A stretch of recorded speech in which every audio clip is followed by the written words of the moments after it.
Our fees and challenges going into South APAC were we've never versed South APAC teams before, and we never versed teams on ping. So for sure that was a challenge, just versing teams on high ping. Have not enough. It is going to be Knights taking this map in overtime, round 15. It is a huge win for them as they confirm the 8-7. Ready for the spray down, and Knights lock it down. They take out Q Confirm in a 7-2 dominant match. 3 seconds, he's looking for the frag, but he's not going to find the player that he's looking for. He's inches away, but they're miles away from playoffs. They're out of playoffs. The season is done, and Knights will set up a huge clash against Elevate in play day 7. Guys, I'm losing my voice here. And with less than 9 seconds to go, Pittsburgh with complete control.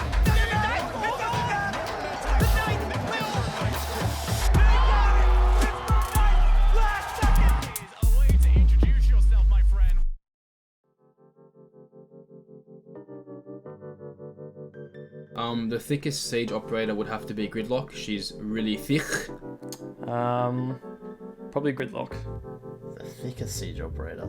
Definitely Gridlock. Iana. She's has a thick ass, man.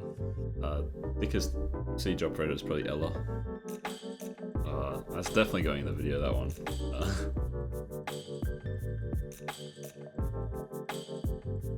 As well, but Knights have Josh springs up from nowhere and cleans up.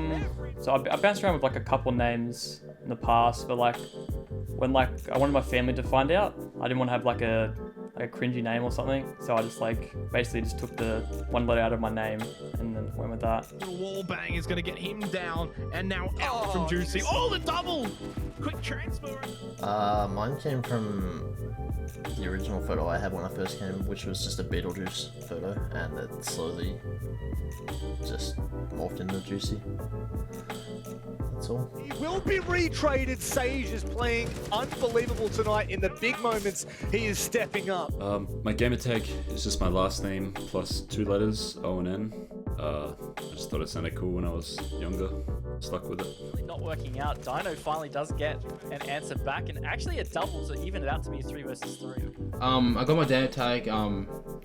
I used to have a friend. His name was called the Blue Dino, and then he passed away from cancer. I took his name, I removed the blue, and I just kept Dino, and I've just had that since. On Hajime in a 1 versus 2, but he's gonna catch Hayward. No, he's not. Hayward somehow wins that fight. No backstories, that's my last name. Not really a backstory, I was on PS4, my name back then was CJ97C, and then when I moved to PC I just wanted to change it because I felt like it was a little too complicated, and I thought it was cool to have to switch around C's, K's and Q's and stuff, and then I randomly thought of Picnic, and had that for the past 3 years now, 4 years? 4 years. Going into the season, I think maybe there might have been a little bit of, if you want to say fear, just because we hadn't played against the new Asian teams, being Giants and Elevate and Q Confirm and 7th Heaven. Because we hadn't played against them before, we were a little bit worried. But again, once we started to get some rounds on the board, once we started to get some wins, we got a lot more confident. We just took one game at a time and then see how we went basically. We think we're a top 2 team, but we just took it game by game. I kind of just accepted it is what it is. We just play each match that we had, and hopefully the best we could do at that point was third. We understood that, so it wasn't like it was a big deal when you were better than most of the teams, so we just had to show up and play the games and just win them. I didn't really have any fears coming into the season because it's a new league. There's really not much expectation, especially on the Australian teams. So it's just hungry to prove how good we are against international competition. Mainly just worrying about my own performance, I had a very bad season, but I think just because it's a new league and it's quite important to me that we're here, so I want to make a good start to the season.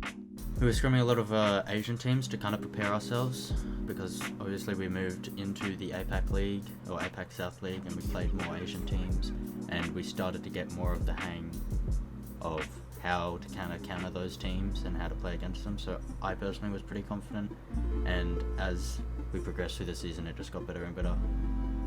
We've never versed South APAC teams before, and we never versed teams on ping. So for sure, that was a challenge, just versing teams on high ping. I think another challenge was, we know we have the skill required to win the games. It's just to show up on the day, and I think we've worked really hard on that, and I think we've achieved pretty good level of we turning up on the day. Just to like perform well, like not really any fears, just like playing well, try to deal with the pressure. There's a lot of challenges. From a team perspective, we're really playing, at the start of the season, we're playing in 2 different competitions with 2 very different metas. So we're having to balance switching it up basically day by day. But yeah, that was tough at the start, but we figured it out towards the end. I think another challenge was, we know we have the skill required to win the games. It's just to show up on the day.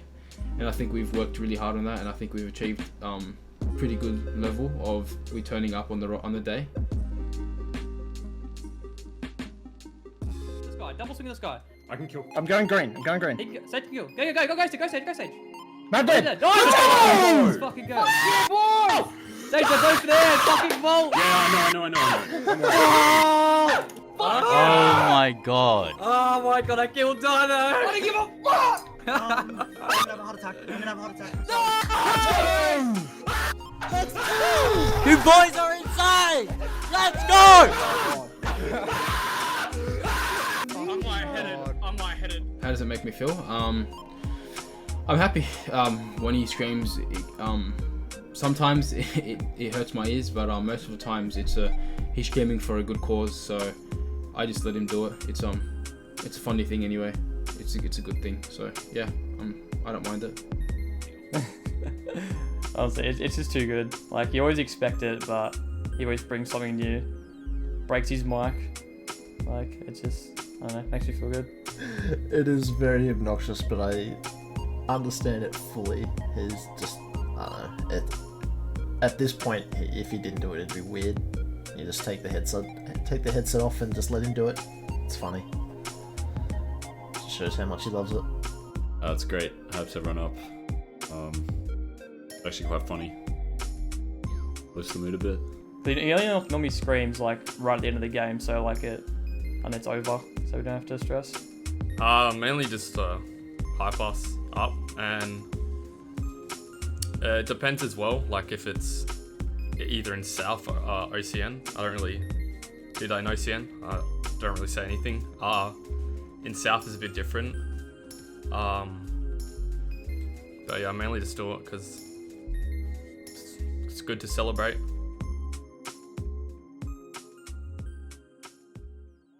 Running site, yeah. One bookshelf, crouched, got him. Nani got me. Bookshelf tagged. One guy, study dying. Walked in. On the wall, close right. Themselves in a 4 versus 1. See you later, Dino. Wild card. Jump right up to standings. I shouldn't be peeking that, but I hit his shotgun out. Yeah, it's fun. Let's try. We just rethink everything. We like watch the game back. We fix our mistakes, and we bring it to the next game.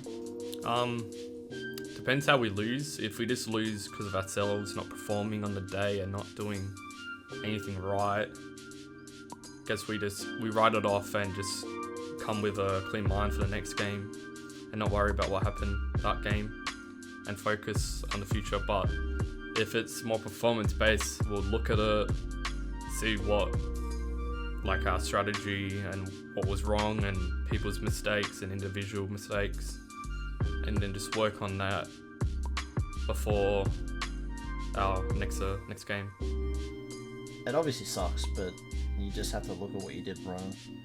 You know, we talk about it and see what we need to fix for next time. And personally, you just want it lights more of a fire inside of you, I think, losing. So you just look for the next game and hope that you play better. You definitely don't get down about it at all. Otherwise, you're just gonna spiral. No one wants that. Losing is always really tough. I think after a loss, I'm always thinking a lot. I've always watched the VOD multiple times, see what we can do better, see what we're doing wrong. That's individually. But as a team, I think we talk about it a long time after we lose. There are some times where we lose and we just know it was a bad day for us, but most of the time, if we feel like we genuinely lost the game because the other team was better, we will talk about it for hours afterwards. Try to work on how we can fix our gameplay. As a team, when we lose a game, we do a small brief after. We talk about it maybe for an hour and a half.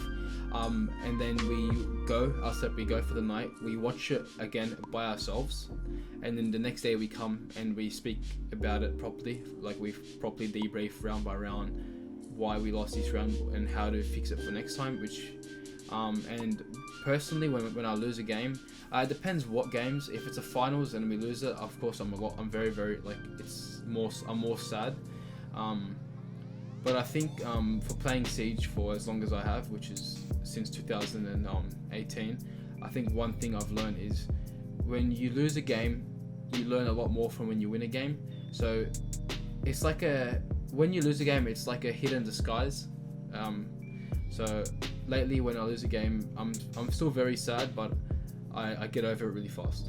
Most of our players are kind of like me in the sense that we want to kind of take the night to kind of think about what we could have done better, watch over the VOD, and just have our thoughts to ourselves. Some of the players like to get right into talking to each other about how they can improve and what we can change. But especially right after a loss, everyone's emotions are really high. A lot of people are very frustrated, so it's easier to just kind of relax, get some night's sleep, look over the VOD in your own time, and then come back the next day and just talk as a team once everyone's a little bit more calmed and relaxed. Across all esports are very experienced, at least in their 20s. So there is a little bit of challenge there for me. I kind of lean a little bit more into the strategy side of the game. And I know the more experienced coaches kind of lean more on their mental side and how that they can help their team mentally.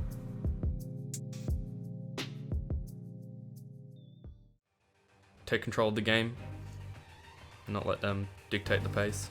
Just the guns that Knights will rely on. Haywood lands that shot. 2v2 now. So confident coming into the game. If we do what we were talked about and what we spoke. And has to go down as time ticks away. 4 seconds, 3 seconds. We were a little surprised, but we knew we could definitely take it to them. This is in our hands now. Let's close it out. He can't find the frag. He's going to have to force this plant. Haywood says that's not happening. A dominant 5-1 half. I think the way that we were winning rounds was enough to just put any team under at that point.